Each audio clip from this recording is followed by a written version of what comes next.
pull. So you see I keep the fly tip, the tip of the rod, real tight down to the water, and that gives me the most precise control of the fly.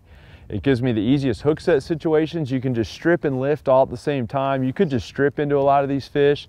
The way they're biting, they're getting a hold of the fly. We're not having any issues with these guys getting a hold of the fly at this point. So by having the fly tip of the rod right down by the water, that gives you the best control. And that's one of the reasons I think this 7'11" Mojo bass is such a cool rod, because I can work it down like this. If I had a 9-footer, you have a little bit tougher time keeping the fly line down tight to the water, and the rod loads easily and fits in the rod locker. So there's a lot of reasons why the Mojo bass is an excellent choice for what we're doing here. I can literally leave it rigged and stick it right in the locker just like I do all the other rods, as opposed to having to break it down. If it was a 9-footer, I'd have to break it down.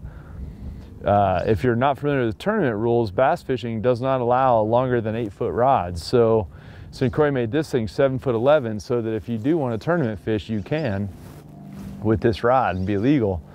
There's one. I watched him swim away with it. Oh gosh.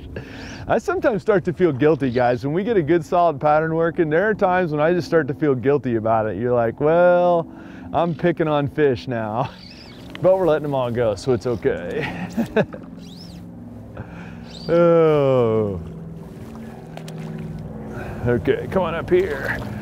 Come on up here. That's a nice one there for what we're seeing in this pond. They're all real similar. We haven't seen any significant year class difference. We haven't seen any real big ones or real little ones. So I think they had a real good spawn a few years ago, and that's how we're catching all those.